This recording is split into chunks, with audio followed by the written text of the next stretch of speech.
Welcome to the Festival of Storytellers.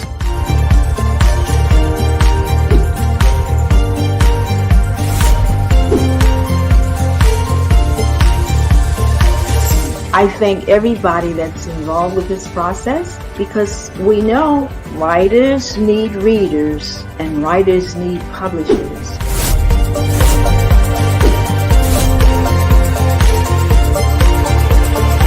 Experience is not about the publisher, it is about us, the authors.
Good afternoon. My name is David Witherington Stewart. I'm 85 years old. I'm a Florida author. I have written 5 novels altogether. And the novel I'm going to talk about today is Within the Wind. It was the follow-up to Psychic Redemption. And I had the character Bonnie McConnell, who was a parametric, already developed. But what I hadn't decided on was what the plot would be. And at that time, I've been through a lot of hurricanes, having been a Florida native as long as I have. This is the cover of the book. And I wanted to use my experience with hurricanes to kind of look at what might happen in the area where I live in Brevard County, which is near Cape Canaveral. So a lot of people think that the hurricanes won't come to Cape Canaveral because of the Cape. But there's no evidence that that's actually so. So I hypothesized, how could a hurricane actually come in directly to Cape Canaveral? Next slide, please. So Bonnie inherited psychic power from her mother. Her mother actually came to her as a spirit and possessed her. And when she left behind a portion of her own spirit, and that gave Bonnie psychic powers. So she sees the development of the storm long before it actually begins to develop. It develops as Tropical Depression number 7. Hi, Cassandra. Glad you're back. I remember you from before. And as you know, tropical depressions can develop anywhere in the Caribbean or the Atlantic or in the Pacific for that matter. But this one develops off of the Cape Verde Islands, which is where a lot of the ones that come into Florida develop. And she begins to track it along with her fiance. And people believe her because they know she has some psychic powers, and they begin to prepare for it very early. But even if you prepare for a home storm very early, there's an awful lot that has to be done. Where are the people going to go to be safe? How are you going to get them there? A lot of people can't necessarily travel on their own. So there's a lot of work that goes into preparing for the storm that's a part of the book. Next slide, please. So the storm is coming in from the due east. It does what, there was a storm off of Pensacola one time that did this. It stood out there in the Caribbean. And then it just suddenly turned and went through Cedar Key in the middle of the night and caught everybody unaware because they thought it was going to go north. And instead it turned and went due east out of the west. In this case, it's Hurricane Dirk, and it's coming in from the east, going due west. And it doesn't get stopped by the land bridge that exists with the barrier islands out there too much. So it comes in as a Category 5, a very, very strong hurricane. So much like Ian did over in Fort Myers. And Bonnie is out evacuating people, and then she gets a call at the last minute to go out and help a woman on Merritt Island, which is right in the middle of the storm. And of course, Merritt Island, being a barrier island itself, gets inundated with water. It gets absolutely filled up. So she gets stranded out there in the middle of Merritt Island with this sick woman that they don't even know what's wrong with her. But she has to treat her. She has to see that the woman lives. So there's an awful lot of medical procedures that she has to do, not being a doctor, but being a paramedic, that are really things she's only doing for the first time in some cases, even though she's trained to do them. The circled area shows where Merritt Island is in relation to Cape Canaveral and where the storm is coming in. As you can see, it's very close to the coast. So they get a lot of water damage. They get a lot of wind. Next slide, please. Now, in order to get into the woman, actually, Bonnie has to use an unusual amphibious rescue vehicle. It's called an Avenger. But to get in to reach Aggie's house, because they're going through the wind and the water. And these kinds of rescue vehicles don't have a lot of power. So going against the wind is a real challenge. Even though they can go through the water, they don't necessarily always have traction on the road. And sometimes it's a very iffy thing to maneuver them through the wind when the water is up where they can't get their wheels and traction on the road.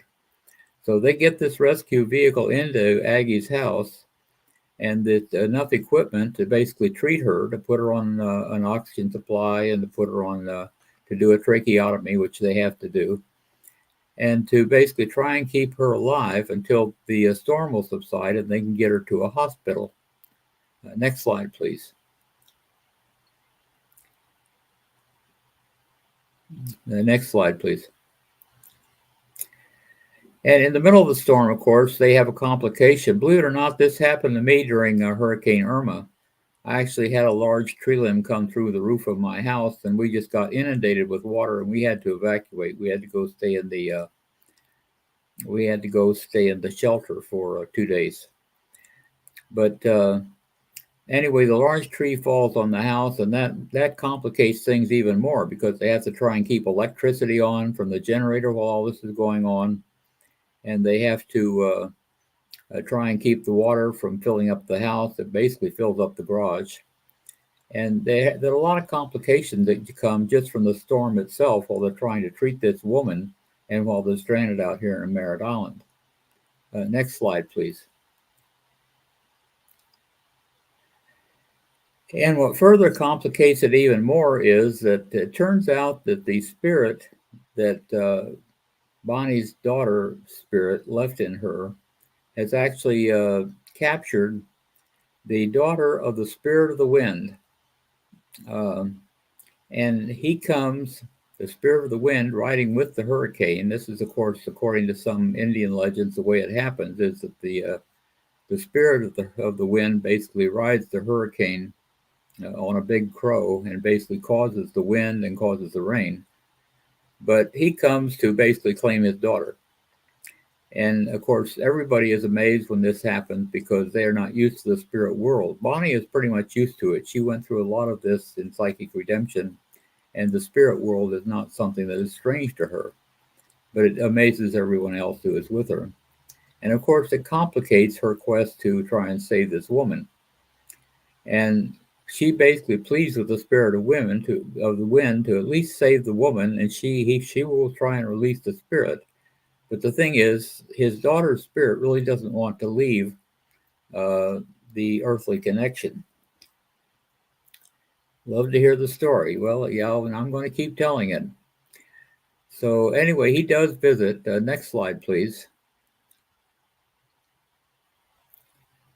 I'll have the next slide.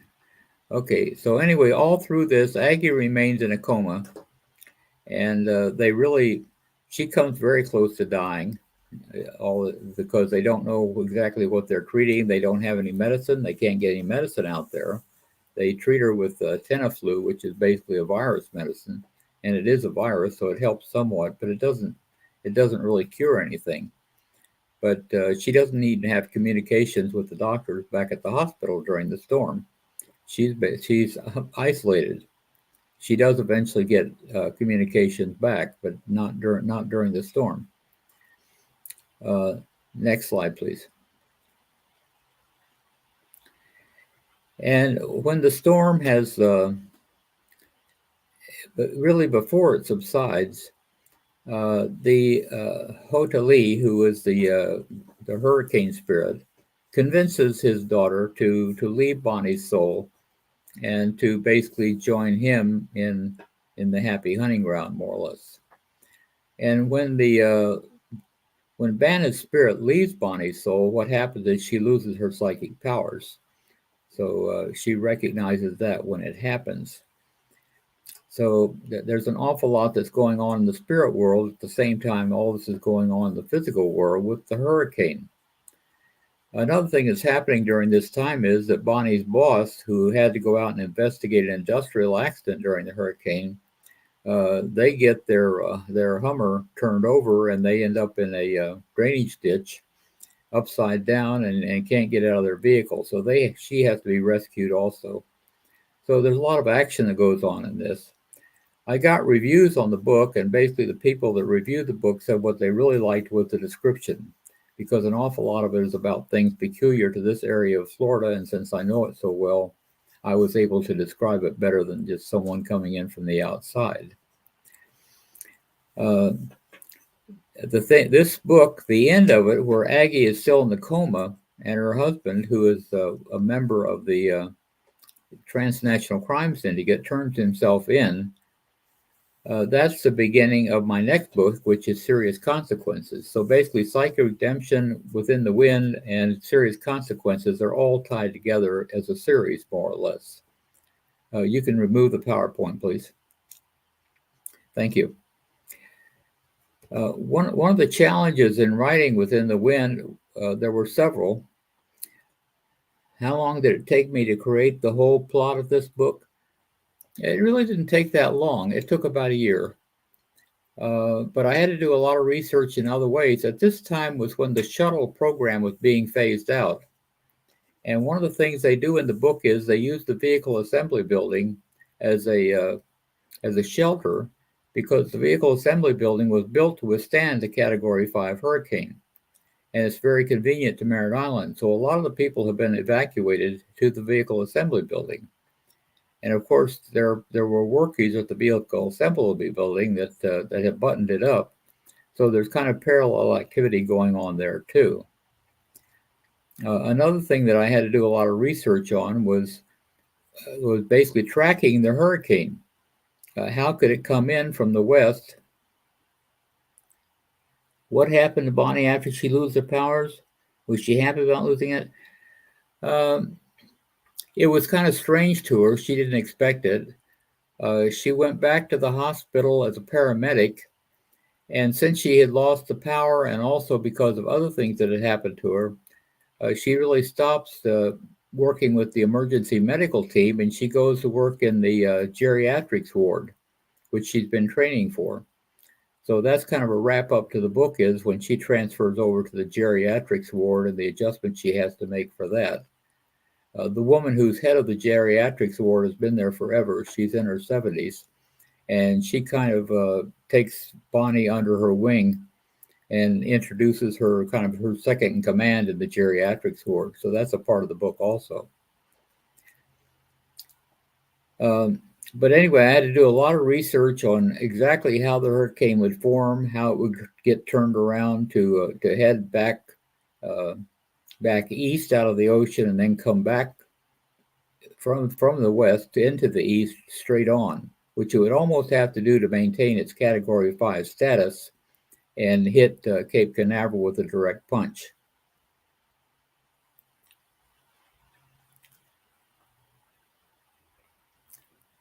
Well, the reviewer that looked at the book and gave me the review said I probably could have done better with that. And when I look back at it, I think I could have done better with it. I think maybe I needed to emphasize the spiritual aspect more and kind of diminish the aspect on the physical nature. But my thinking at the time was that, people basically, when they read an action book like this, they really want a lot of action. So you kind of have to stay in the physical world with things they understand, especially if you're writing about a hurricane and you've had experience with them. A lot of people are going to be reading the book to see, well, how did these people handle the hurricane? What damage did the hurricane do? How did it develop, and so on like that. So I probably spent more emphasis on the physical nature of it than I did on the supernatural, and I probably should have spent more time on the psychic aspects and the supernatural. But that's looking back. That wasn't the way I felt when I wrote the book. Anytime that you do that, you have to be careful that you don't get to be melodramatic and kind of predictable, because there have been a lot of books written where the supernatural is the action in various ways, and you have to be very careful how you handle that. So, at any rate, Within the Wind is a book that I don't know if I know it's available in soft copy. I don't think it's available in hard copy, but I do know that it's available in Kindle for sure. I'd like eventually to make an audiobook of all my books.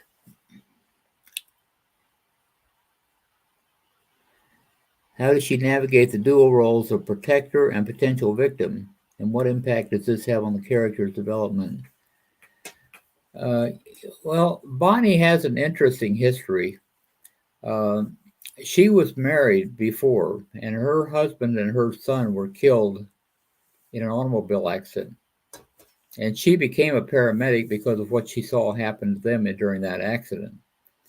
So she has an unusual dedication to the paramedic field. And she doesn't really spend a lot of emphasis on her own safety or her own discomfort when she's concerned with other people. So she is very, very concerned with the patient, and that really is where her first emphasis is. Um, Afterwards, after she's been through all of this, I won't say that her view changes exactly, but it's one of the things that makes her good for the geriatric ward. She becomes very sympathetic to people who perhaps are suffering from some mental incapacity or mental challenges, and she's very good, very empathetic with the people in the geriatric ward. So she does have that kind of a change from being basically a medically active person to being more of a sympathizer and a caretaker. Does that answer your question, Agnes? Okay, yes, good.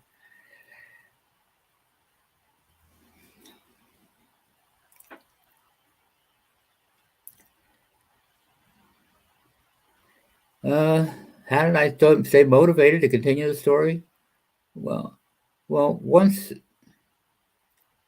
I get into a story, I'm with it, and a lot of things motivate me. Number one is I wanted to continue developing Bonnie's character. In Psychic Redemption, she didn't exactly complete her arc, so I kind of wanted to complete her arc. And that's kind of what you do in a series. The character doesn't necessarily develop in the first story. Sometimes it takes the second or third story before the character fully develops. The other thing that motivated me was that I was really interested in the hurricane.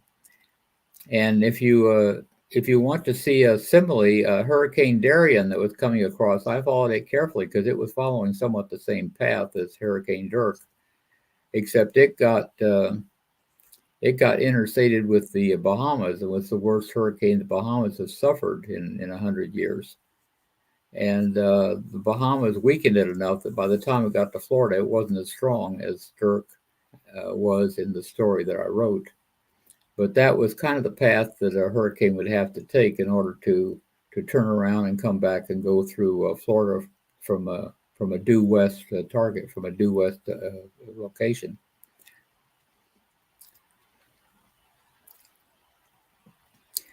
So I considered writing something to follow on with that. And in a sense, I did. In Serious Consequences, Bonnie becomes a minor character, actually. But because of information that she had from within the wind, she's able to give Aggie information that she can use in her quest.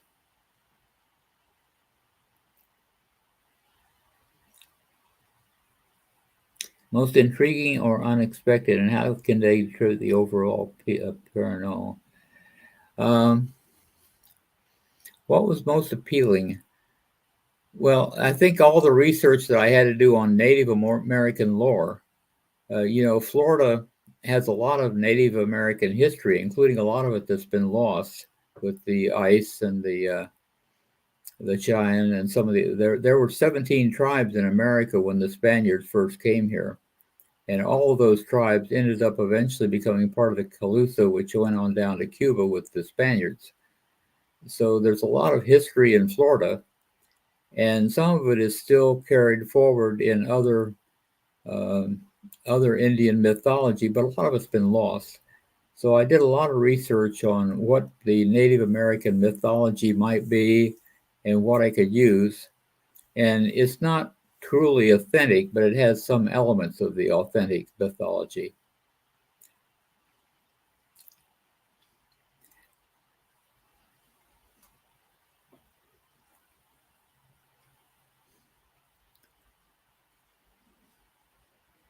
Hi, Dolly.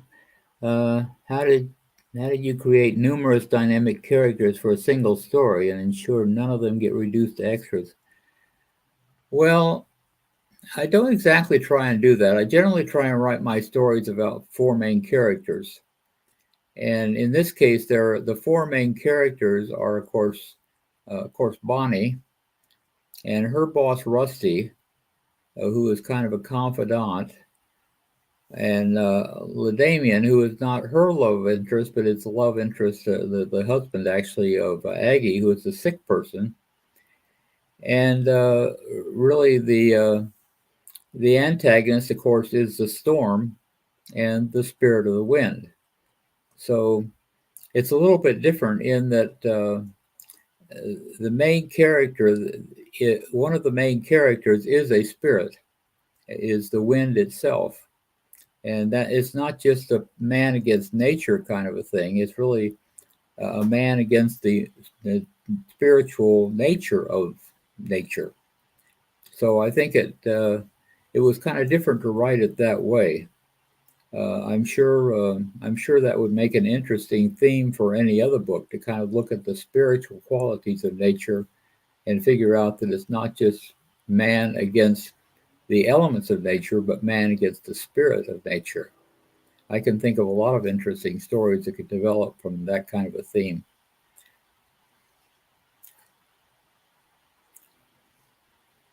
I almost always write my books around four main characters: the protagonist, the antagonist, the confidant, and the villain, or the you know, the love interest. So really four main characters usually, and of course the protagonist and antagonist, they take center stage, and the confidant and the love interest kind of take backstage a little bit. But they don't have to be written that way. I mean, as a matter of fact, the book I'm writing right now, which I'll be talking about Friday, uh, uh, has more than four main characters because Julie moves around so much. She lives in she lives in Florida. She lives in Georgia, Florida, uh, out in Missouri, and then she goes to California. So she moves around a lot, and each time it kind of changes the venue of characters and setting as well as everything else. So this whole story kind of follows Julie, and it's written in first person present tense, so that it kind of has that single protagonist element to it. And the antagonist is society. So the antagonist doesn't always have to be a person. It can be an element of society or an element of nature.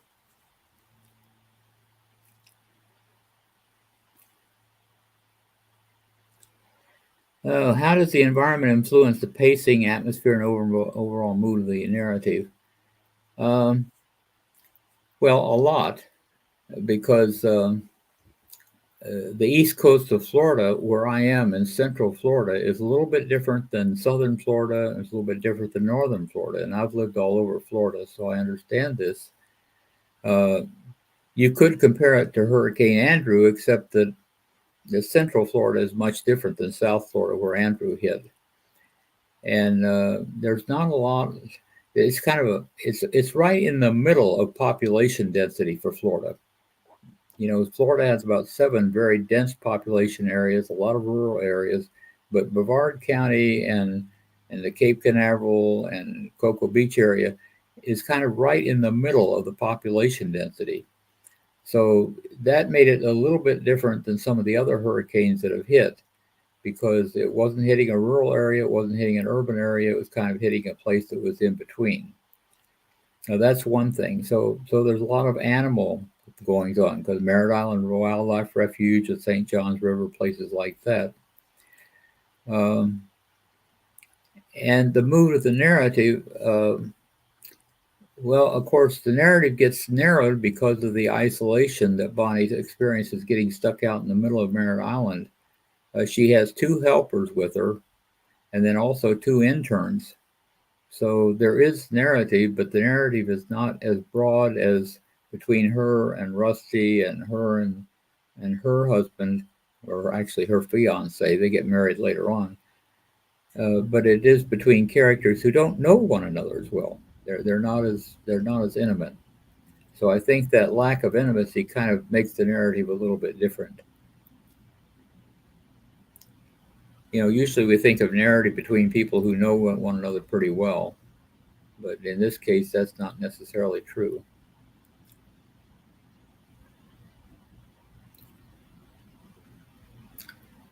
Well, I really appreciate all the questions, and I appreciate people watching, and I especially appreciate the interest that some of you who returned have in my whole set of books.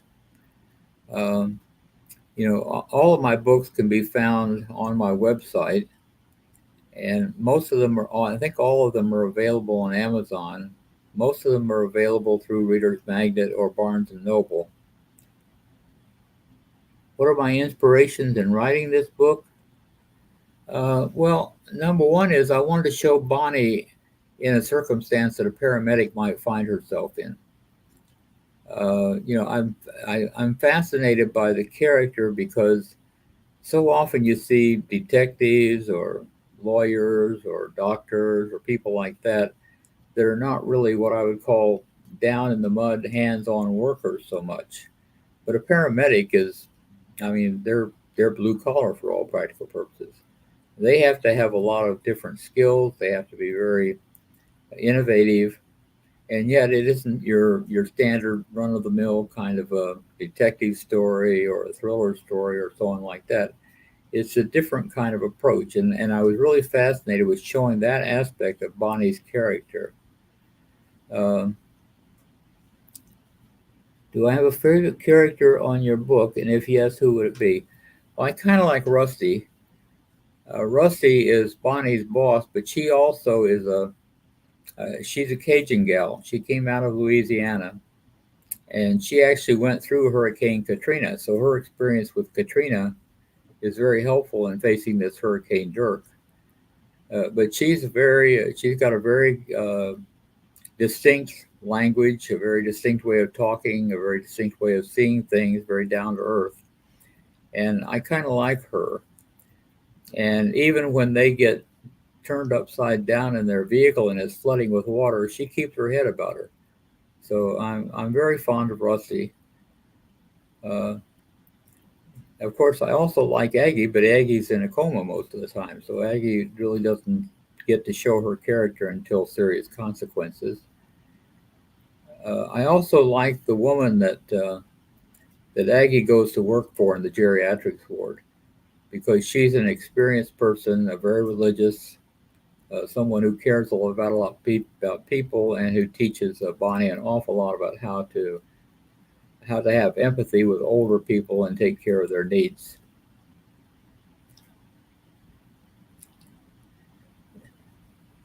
Now in 10 minutes, okay. Mark of my, okay. I think that was a warning that I had 10 minutes left or more or less. Uh, Now, in writing the book, I do I have a fairy king? If yes, who on your bark, and who yes, who would it be? Yes, I think I answered that comment. Uh, in writing any of the books, I have the same approach, which I talked about in my first session, and that is that I kind of lay out the length of the book, and for Within the Wind, I laid out the book to basically be 100 scenes. I lay out the number of characters, which I started with 4 characters. It ended up being 4 different characters, but I start with 4 characters, and I divide the scenes up between the characters. And then I kind of divide the scenes into 25, 50, 25, the beginning, the middle, and the end. And I write the scenes from there on out. And an awful lot of Within the Wind was easy to write because I was tracking the hurricane. I could almost do it day by day, where the hurricane would be, what stage of development it would be in, the newscasters coming on and making predictions about how strong it was going to be, where it was going to be, all the things they usually do, and the people getting prepared. So the pace of the hurricane actually is also the pace of the book.